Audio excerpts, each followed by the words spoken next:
very happy Wednesday evening. Here we are in the beginning ham radio class. If you've had a hankering of getting your amateur radio license, yes, it's still a thing.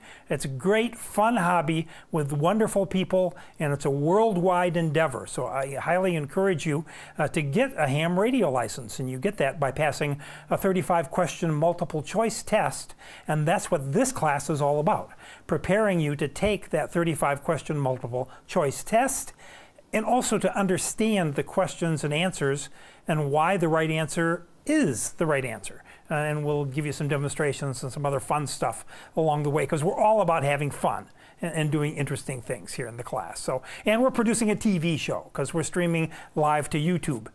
And for you YouTubers who are patiently waiting for us, we got into a great conversation before class and we forgot to roll. So we're about a minute late. Apologies there. We use this book. I want to start out with that and give you the American Radio Relay League License Manual, the 5th edition for technician class. So this is the book that we use, and we go chapter by chapter each week, and tonight we're going to be doing chapter 2. But before we do that, let me just take care of some housekeeping items. We were delayed, the class was delayed again, because here in the upstate of South Carolina we had an ice storm that came through and made travel just impossible here, and so it was not safe to have people come here to do the switching and things like that, so we postponed class. You remember we postponed class a week before because of my knee problem. Update on the knee, I had an MRI on Friday. Indeed, I do have a radial tear of one of my ligaments, but I'm standing and I'm walking. So things are getting better. No surgery indicated at this point, so I'm real happy about that. We'll give you more information as we go along about things that are up and coming, but we are going to probably have to extend the class out into April, the first week in April, but that's no biggie. I think we can do it just fine. All right, let's go get ahead and get started. I always tell new students in the class when they open this chapter in the book and they read through it and they go, it's kind of like jumping off a cliff. I mean, you don't know what is all of this stuff, but I liken your first introduction to amateur radio as kind of like learning a new language. And it's only natural to be confused at first and to be unsure. And don't get discouraged. This is completely normal. You are normal. This is the standard reaction. So just hang in there and we'll get you through. You're looking at stuff in the book and you go, I'll never understand all this. At the end of the class, you'll go, I understand all this. So hang in there. There are, as I mentioned last week, or 2 weeks ago, the other personal radio services in the United States. Family radio service, which is UHF only, very low power. Just car to car, that sort of thing. General mobile radio service, you do need a license from the FCC. It's only $35, but there's no test. Citizens band radio is still out there. So these are other radio services, but what distinguishes amateur radio from these other services are the fact that we have multiple frequency bands that we can operate on. We can operate in a wide variety of modes: radio teletype, Morse code, digital data signals. We have power levels much larger than the other services, up to 1,500 watts, and the ability to build and use your own equipment. So all of these things, you have to remember when radio got started 100 years ago, everyone was an amateur. Everyone was just figuring things out, and so it's part of our tradition. And so with Chapter 2, Radio and Signals Fundamentals, we're going to get involved in some of these concepts and talk about some of them. Not too hard, and if you've got a science background, probably you think it's kind of easy. I want to point out that in our presentations, if you see blue text on anything, that's a clue. That relates to a test question that will be seen on your test. And we're going to talk about some test questions tonight and the possible answers, so stand by for that. I concluded our last to get together with just kind of a talk about numbers, just to kind of get your brain going a little bit. And a lot of us have only maybe done adding machine numbers for our checkbooks and things like that. But you might remember back, whole numbers versus fractions, the decimal numbering, shifting units. If you're changing from one unit to another, we're going to do some problems tonight. I don't know how many of you remember something called scientific notation. It's where you could take a really large number and make it smaller by using powers of 10. And then metric system prefixes. I want you to be able to know 7 metric system prefixes and then be able to convert between the two in your head if you can, or at least to be able to do it on paper. The prefixes that I want you to know about, there are 3 for numbers greater than 1, giga, which is a billion, mega, which is 1,000,000, and kilo, which is 1,000. Let me turn on my laser pointer here. So that's these we're talking about right here.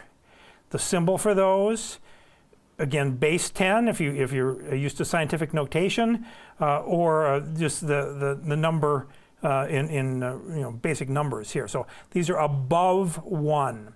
For small fractional numbers, quantities less than 1, I want you to know about milli, which is 1/1000th, micro, which is 1/1,000,000th, nano, which is 1/1,000,000,000th, and pico, which is 1/1,000,000th of 1/1,000,000th. I think it's 1/1,000,000,000th if you actually work it out. So these are the ones that are really useful in amateur radio and in electronics, because we're talking about electronics because of the capabilities we have of building and using our own equipment. In the United States, we didn't adapt the metric system except in the sciences and in medicine. There are a lot of benefits to the metric system, and it's why scientists use it. In the English system of measurements, there's no consistency. We have inches, feet, miles, pounds. The conversions are really awkward. Where the metric system is based on the number 10, you just multiply or divide. It's an international system of units that people worldwide know about.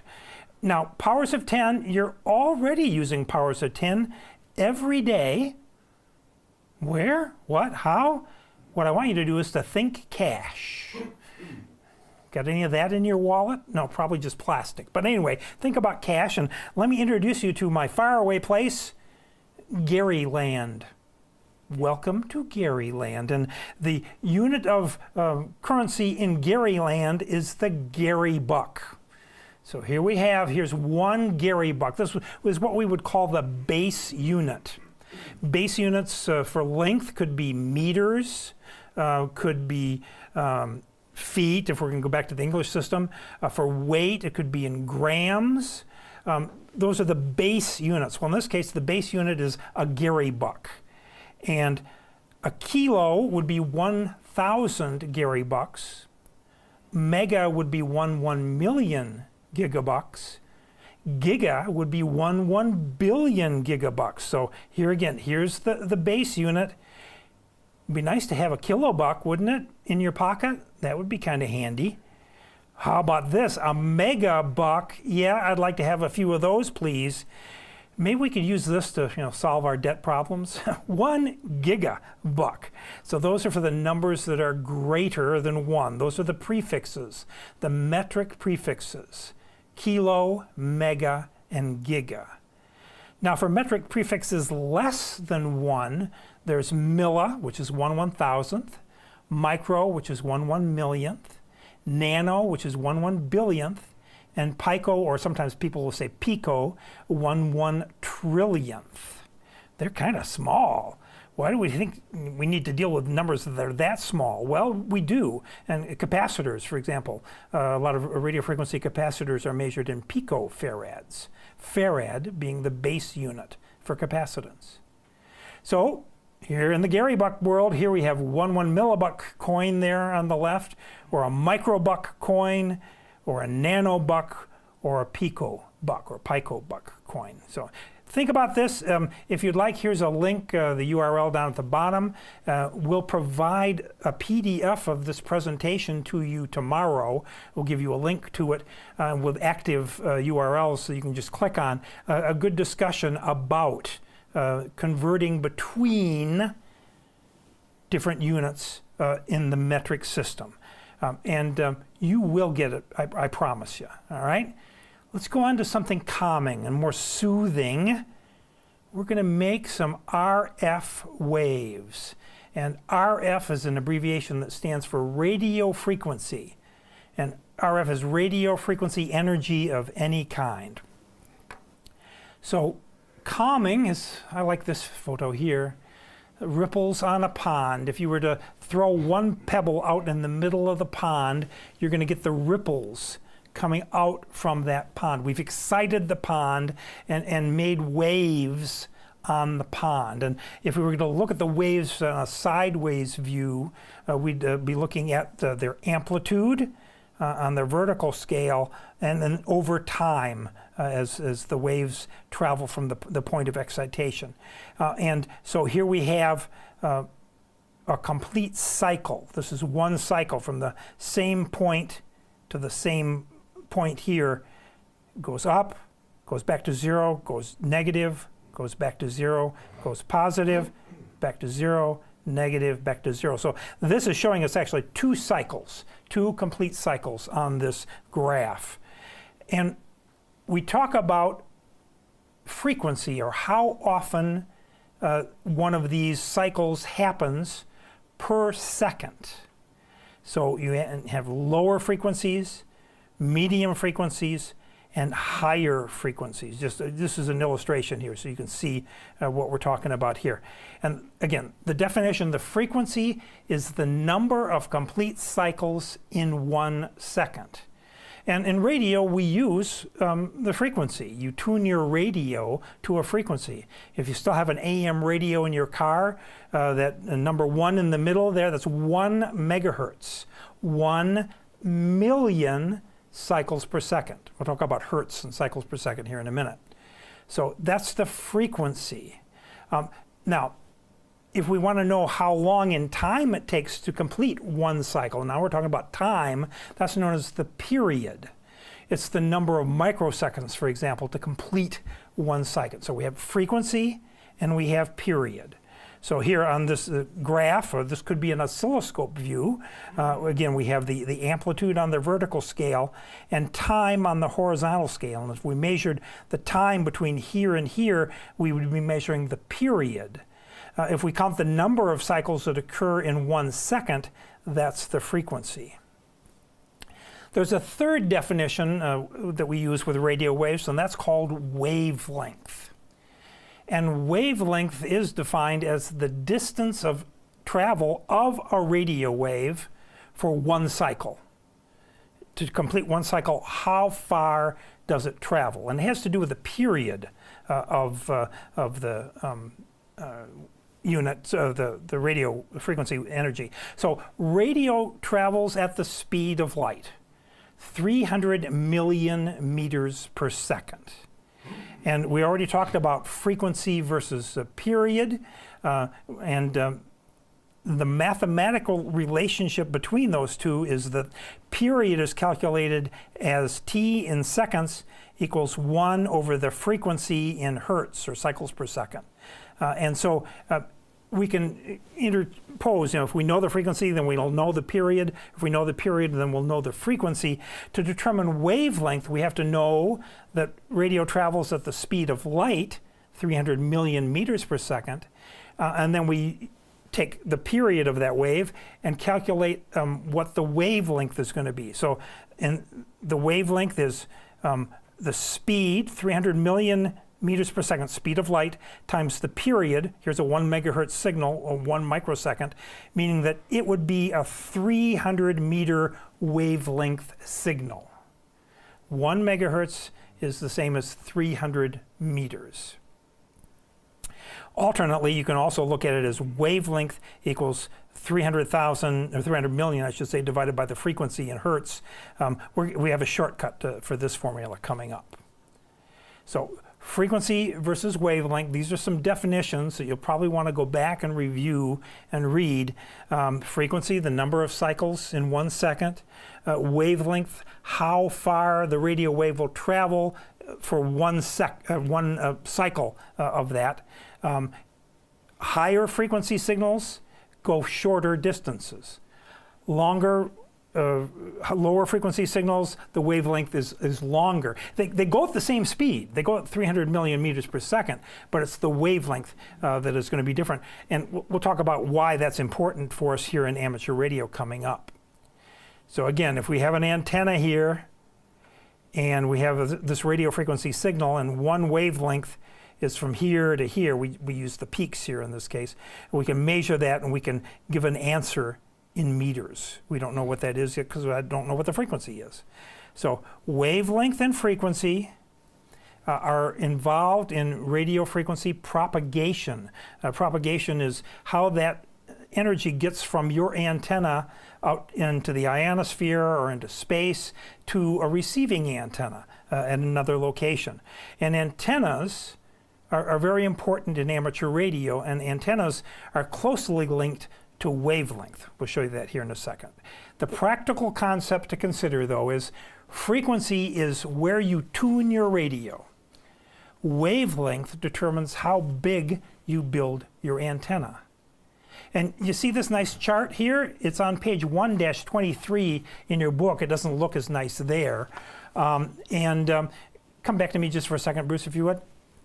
This is what we call the color chart. It's produced by the American Radio Relay League, and it has all of the U.S. amateur radio bands and the frequency allocations by class of license. And the color chart is really super handy to have. Every ham has one in their ham shack, if not a bunch of them. And so we want you to have a color chart as well. You can actually go to an ARRL website, this URL here, and you can download PDF versions of the color chart so you can have them instantly and print them out yourself. Or if you'd like one from me, please just send me an email. And if you're watching on YouTube, happy to have you do this as well. Just send me an email, w4eey@arrl.net, and say, Gary, I'd like to get one of your free color charts. And here's my mailing address. I need your mailing address, please. But the color chart is really something every ham should have in their ham shack. Come back to me just for a second. Also on the back is the Worked All States map from the American Radio Relay League, which shows the various call sign zones. We're here in Zone 4 here in South Carolina. Zone 8 up there is Michigan and Ohio, out in California over here. So you can see the various allocations. So if you're hearing an amateur radio call sign on the air and it's got a 2 in it, it might be coming from the New York area or the East Coast. It doesn't have to. It used to be you had to, if you moved, you had to change your call sign. You don't have to do that anymore, but this is also handy. It's on the same thing.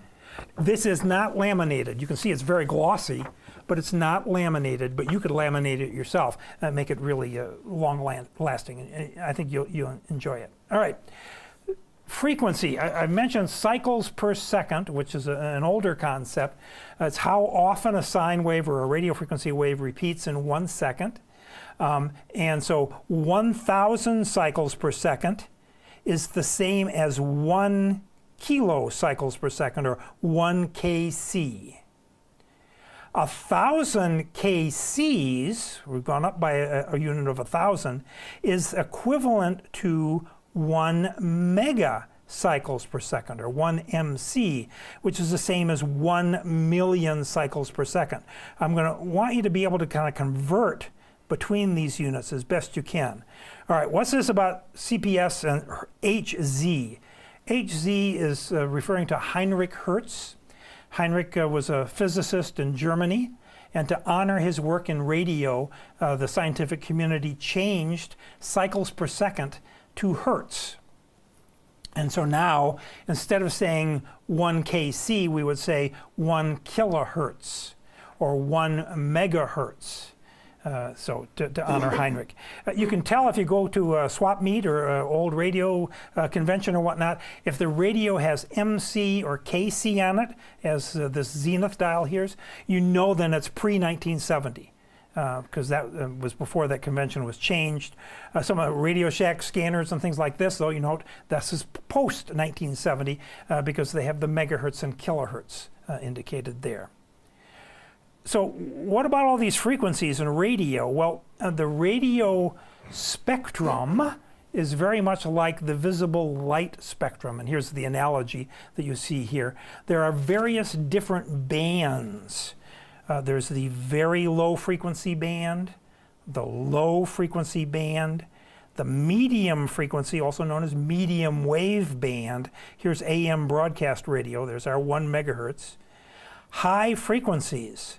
This is from 3 to 30 megahertz. So here's a 10 megahertz signal in the high frequency region. Very high frequency from 30 to 300 megahertz. So here's a 100 megahertz signal in there. That's in the VHF spectrum. Ultra high frequency from 300 to 3000 megahertz. So there's a 1000 megahertz signal or 1 gigahertz signal. And then super high frequency and extremely high frequency. And then we move up to visible light. What you need to be aware of when we're going to deal with in amateur radio are these 3 bands. The high frequency band, 3 to 30 megahertz. The VHF band from 30 to 300 megahertz. And UHF, or ultra high frequency, from 300 to 3000 megahertz.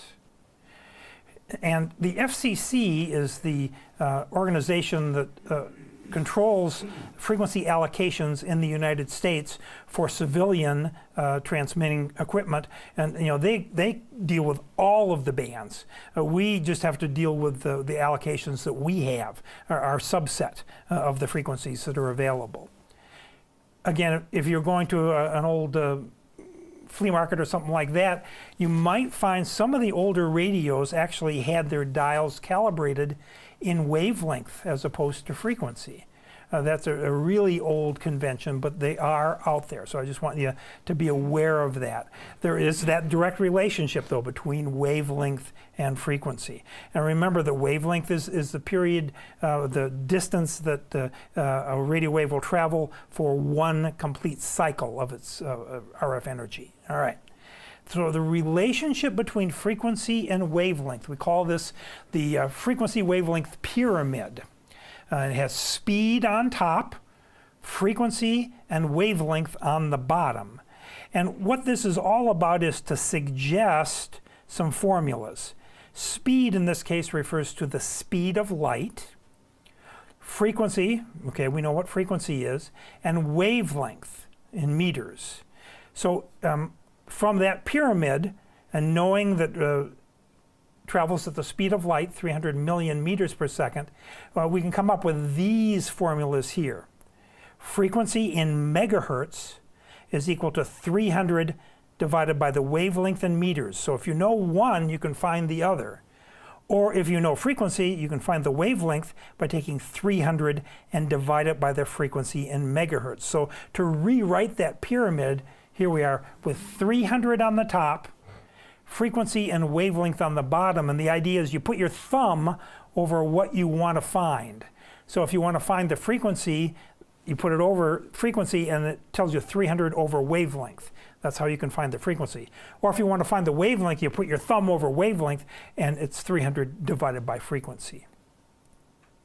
I want you to think about this.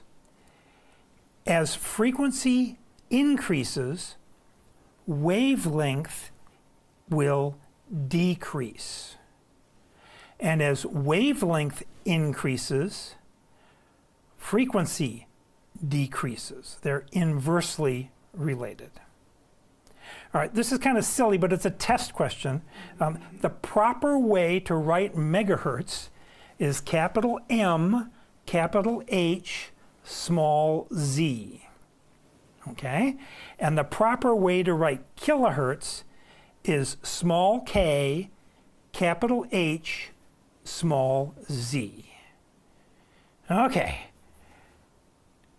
What I'd like to do now is to go over to our smartboard, a recent addition to the W4EEY Studio, and we'll see what we can do with some conversion and unit conversion questions. So let's move on over there. I'm going to move slow because my knee is feeling better, but it's still not 100%. And so what we're going to be doing, hello? Let's go. All right, push the right button. We're going to do some practice problems here together, and we're going to do some metric conversion. Actually, it's converting between units, and we're going to do some frequency and wavelength problems as well. So let me push the right button. So our first question is, how many milliamps is the same as 7 amps? So let's define our terms here. A milliamp is 1/1000th of an amp, or you could write it as 0.001. So if our decimal point is here, 0.001 would be there. What we're doing is we're going to move that decimal point over here so that 7 amps is the same, if you can read my handwriting, as 7,000 milliamps. There's 1,000 milliamps in 1 amp. So if we have 7 amps, there's going to be 7,000 milliamps. Let's see if we got it. Yeah. Okay. Let's try another. How many kilohertz is an RF signal of 3,500,000 hertz? So we're going for kilohertz, and if you remember, kilo is the metric prefix for 1,000. So 1 kilohertz would be right here. So we actually can move our decimal point over 3 places, and 3500 small k, capital H, small z, that's how many kilohertz there are for 3,500,000 hertz. Let's see if we got it. Yeah. Okay. Next. How many volts? Volts is a unit of electrical pressure. We'll learn more about it coming up. How many volts are equal to 3 kilovolts? All right. K, kilo, 1,000. So 3 kV is going to be the same as 3,000 volts. Oh yeah. Ladybugs. They were making marks on my drawing. All right. How many volts are equal to 5 microvolts? If you remember, micro is a millionth. So I have to do this tens, hundreds, thousands, millions. So 0.000005 volts is the same as 5 microvolts. 10 to the minus 6th. There we are. And what is the equivalent of 1,000 millivolts? Remember, a millivolt is 1,000th of a volt. So if we have 1,000 of them, it's going to be the same as 1 volt. 1,000 millivolts is the same as 1 volt. Okay. So an ammeter, this is something that we're measuring electrical current in amps. An ammeter measures 5,000 milliamps. Well, how many amps is this? So a milliamp is 1,000th of an amp. And if we have 5,000 of those, then it's the equivalent of 5 amps. We move the decimal point over 3 places.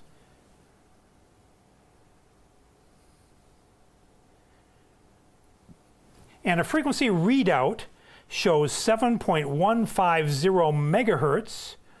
What would this be in kilohertz? All right, so we have to actually move the decimal point over 3 places to get to kilohertz, and 7150 small k, capital H, small z is the same, 7,150 kilohertz is the same as 7.150 megahertz. Oh yeah. And how many microfarads? Oh yeah. How many microfarads are 5 million picofarads? I told you, your brain's going to explode a little bit. Picofarads is 10 to the minus 12th, so we need 12 zeros. We said, okay, so this would be 1 picofarad, all right? 5 million picofarads, all right, let's go, we'll put it over here. 1, 2, 3, 1, 2, 3. That's 5 million picofarads. Here's the microfarads. So the answer is 5 million picofarads is the same as 5 microfarads.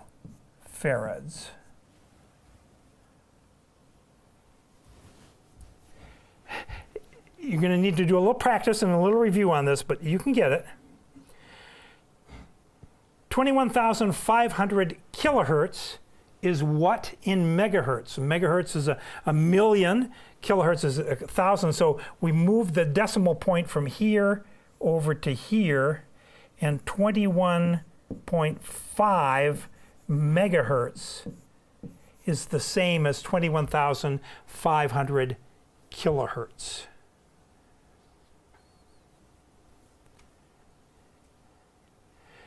Okay, a frequency readout says 5,125 megahertz.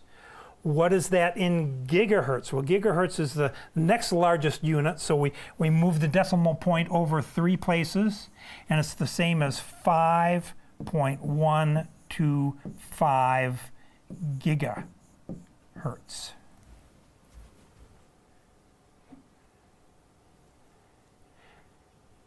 All right. Now some frequency and wavelength problems. These are just practice problems. Remember our triangle, the pyramid here, 300, frequency in megahertz, wavelength in meters.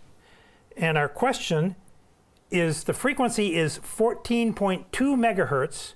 What is the actual wavelength? All right, so 14.2 megahertz over here on the left. I'm kind of covering it up over there.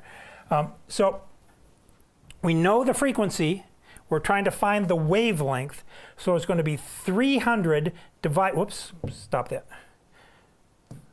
Mr. Smartboard, don't be so smart. 300 divided by 14.2, let's go on to the next one. 300 divided by 14.2 is 21.13 meters. That is the actual wavelength of a 14.2 megahertz signal. And we would use this information to build our antenna. You'll learn more about that coming up. Okay, the wavelength is 10 meters now. What is the frequency? So again, we have our pyramid. 10 meters is what we know. So we're trying to find the frequency. So it's going to be 300 divided by 10, or 30. 30 megahertz. Hey, hey. You did it. At least you held in with me. I appreciate that. So now let's go ahead and move ahead, and we'll actually see some actual test questions and the actual answers that you might see on your test.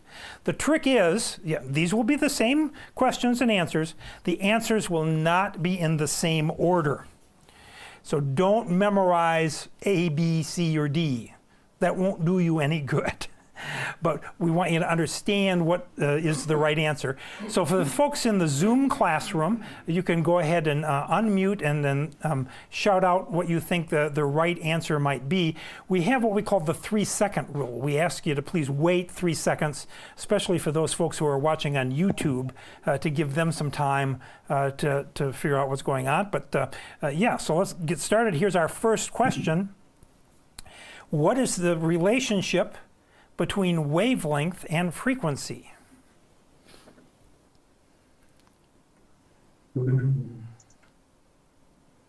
B. I heard B. We can use the phonetic alphabet. That would be bravo, and that is correct. Wavelength gets shorter as frequency increases. And what is the formula for converting frequency to approximate wavelength in meters?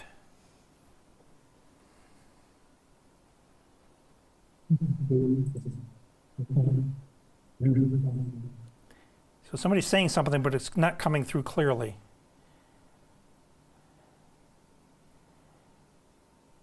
A, B, C, or D? D delta. Wavelength in meters equals 300, remember our pyramid, divided by the frequency in megahertz. All right, in addition to frequency, which of the following is used to identify amateur radio bands?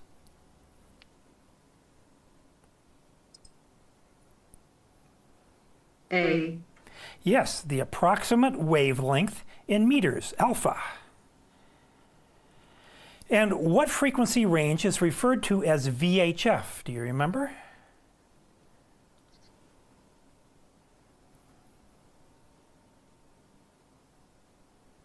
B. Bravo. 30 to 300 megahertz is VHF. The FM broadcast band is a VHF band, for example. That fits in there. What frequency range is referred to as UHF? D. Yes, indeed. Delta, 300 to 3,000 megahertz.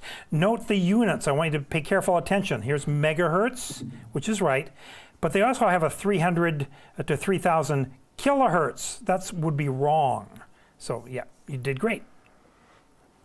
And what frequency range is referred to as HF? Charlie. Yes, indeed. 3 to 30 megahertz is the high frequency or HF band.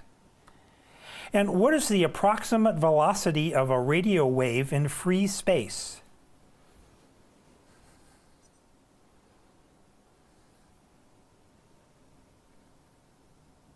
Is it Bravo? It is Bravo. It's from our pyramid, 300 million meters per second. And what is the unit of frequency? Hertz. After Heinrich, alpha, yes indeed. And what describes the number of times per second that an alternating current makes a complete cycle?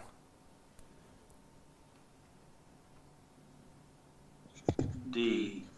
That's right, delta, frequency. All right. Get your thinking cap on. How many milliamperes is 1.5 amperes? Charlie. Does everybody see that? Yes, 1,500 milliamps is the same. It's the equivalent. And which is equal to 1,500,000 hertz?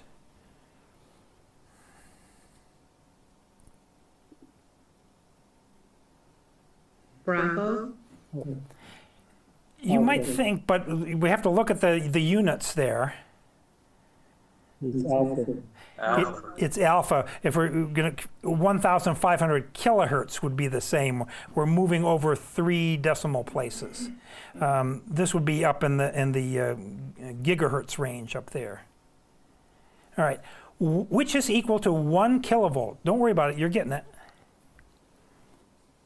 Charlie. Yeah, 1,000 volts is the same as 1 kilovolt. And which is equal to 1 microvolt. Delta, No, Charlie. not Charlie. is it alpha? It is alpha. A microvolt is 1/1 millionth of a volt. That's one of those ones for the small quantities, yeah. All right, and which is equal to 500 milliwatts?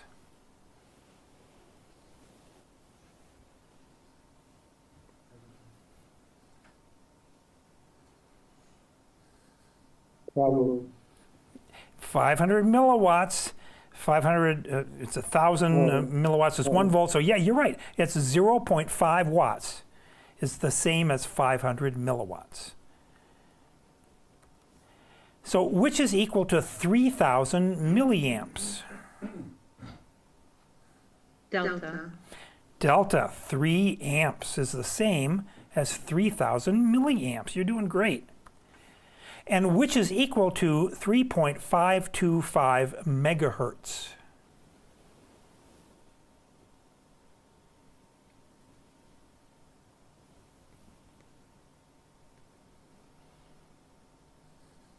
Charlie. We see that? B. 3,525 kilohertz is the same as 3.525 megahertz. And which is equal to 1 million picofarads? no idea. So we used to call picofarads micro farads. It's a millionth of a millionth. So 1 million picofarads is the same as 1 microfarad.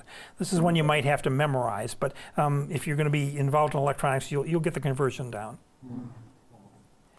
So which is equal to 28,400 kilohertz?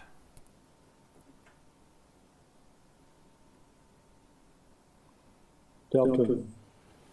It is the same as 28.4 megahertz, doing these unit conversions. And which is equal to 2,425 megahertz?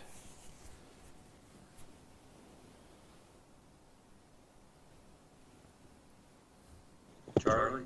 Charlie, 2.425 gigahertz is the same as 2,425 megahertz. All right, some easier ones here. What does the abbreviation RF mean?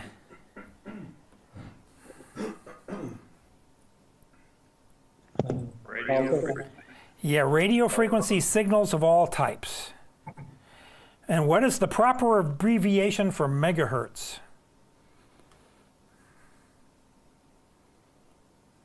Charlie. Delta, Delta. Capital M, capital H, small z. Now kilohertz, what is the correct abbreviation?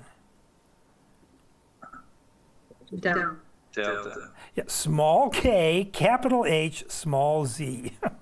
Why they have it that way, I mean, I don't think I paid careful attention to this until I started teaching, but okay. All right, let's talk about some radio equipment basics. Here's yours truly at one of my former ham shacks over in Greenville County.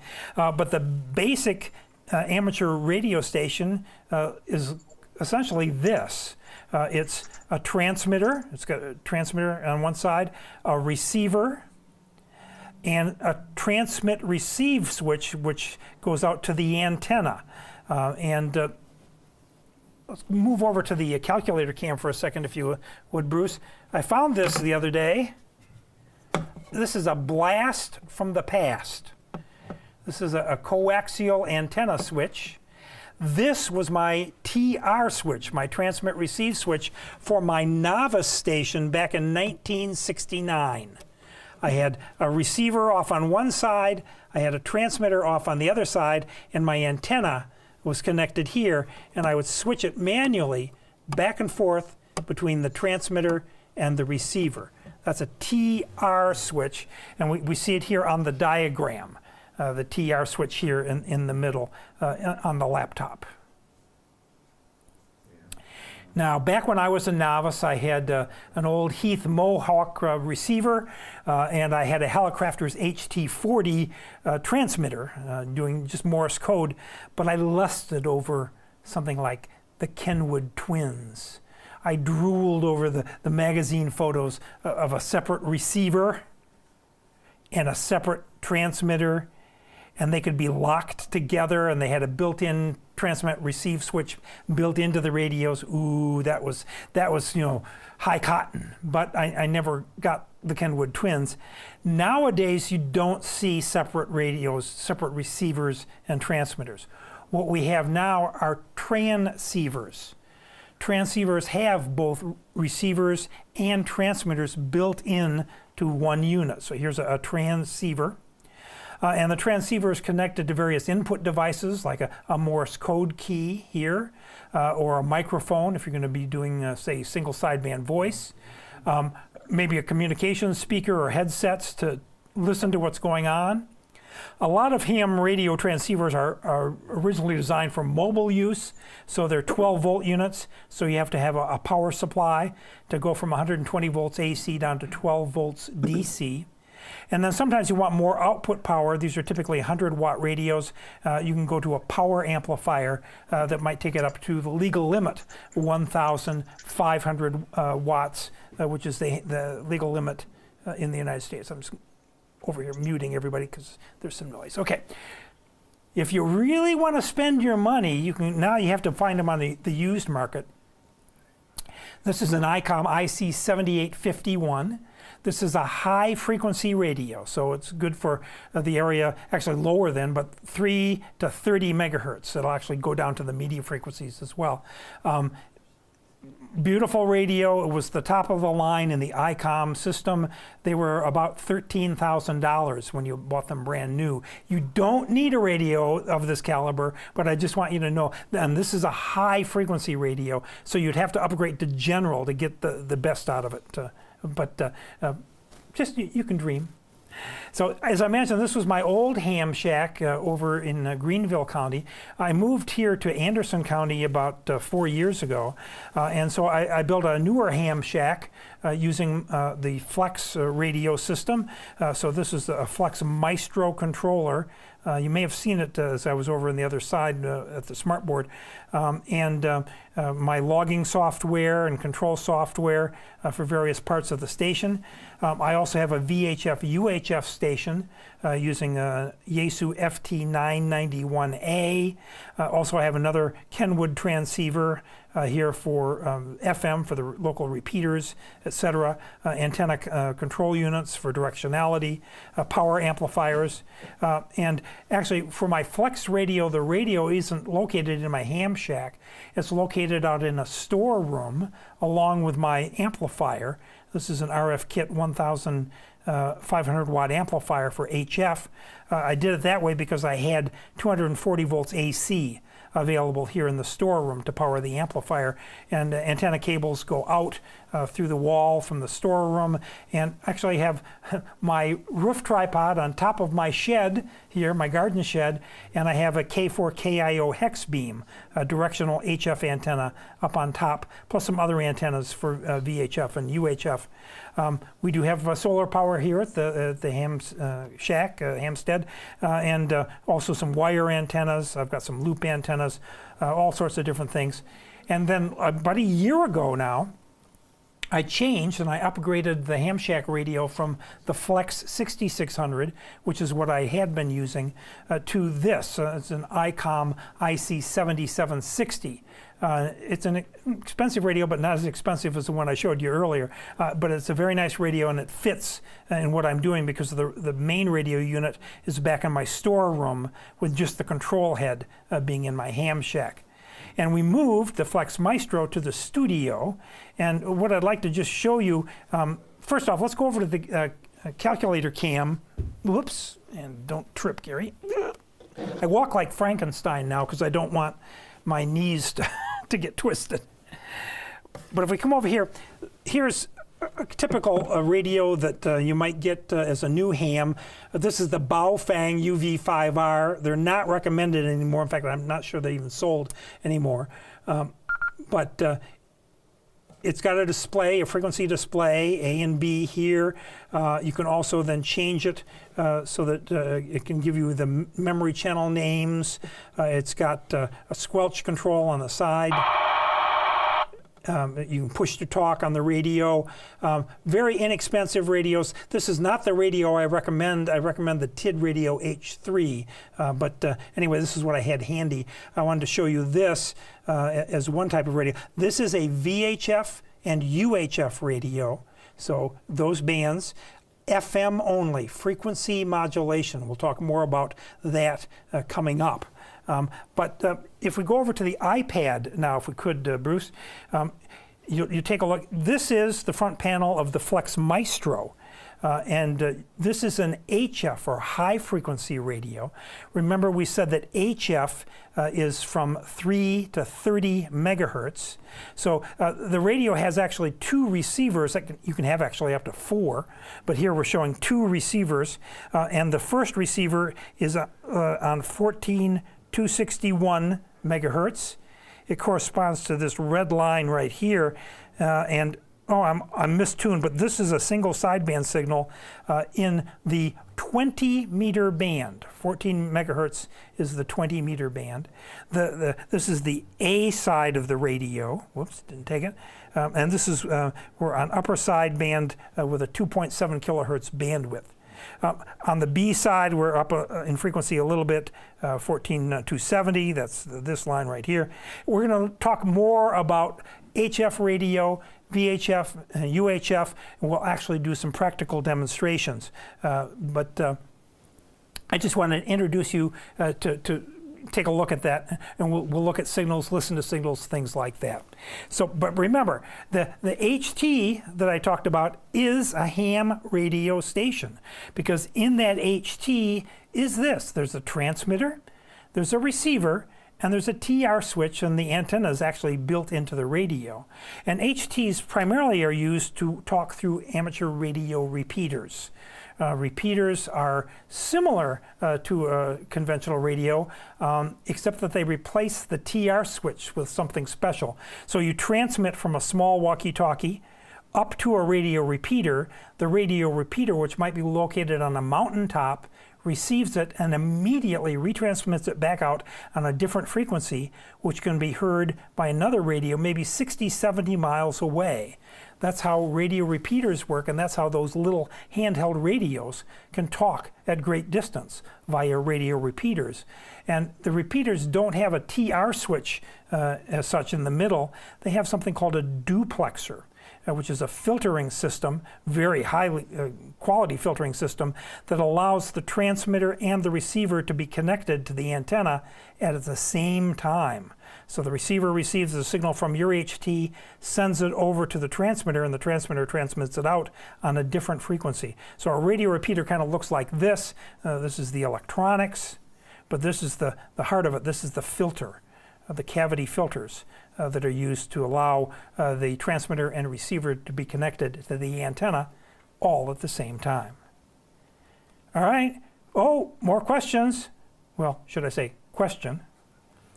What is a transceiver? Go ahead and unmute and you can tell me.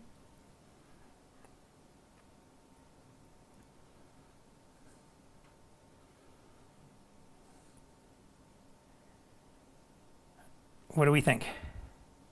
Alpha. Yes, indeed. A transceiver is a device that combines a receiver and a transmitter. And guess what? You made it to the end of chapter 2. You made it all the way through, and we didn't even have a break or anything. And we're going to get you out early tonight. Yay. But we have something at the end of class I call class chat.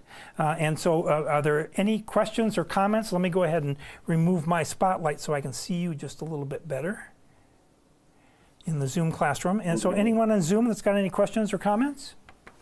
Yeah, it's interesting to see that I'm using the technology, but I've been already. This is Frank, by the way. I'm looking at the gamer as a video operator. I've been learning on the go, and the technology makes it very similar. I like the stat. Very similar. All right. Although I'm a little bit still perplexed about the mathematical part of it, but I've been thinking the online course also. And I was actually practicing the calculation, very interesting. I guess it's just going to take some practice. That's all. Yeah, exactly. It takes some practice and repetition, and it's a new concept. So yeah, it's going to come on. Also, I want you to take a look at your Zoom client when we get done. Look in the audio setup section and make sure that you have echo canceling turned on. I don't think you do. And so we're getting kind of an echo coming from your signal, which made it kind of hard for me to distinguish. But if you turn echo canceling on, that'll take care of that. And that'll make things a lot better. Thanks. Any other questions or comments? Well, I thank you very much. A lot to remember, absolutely. But you can do it. And next week, we'll have Chapter 3. I'll be sending you an email with links to Dave Kassler's videos and other information for you. But we can do this.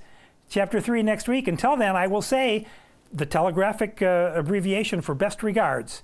73, y'all. 73. See you next week. We hear the GMRS frequency. A lot of hams that come into this frequency. One of the electrical operators from the emergency frequency here in Polk County.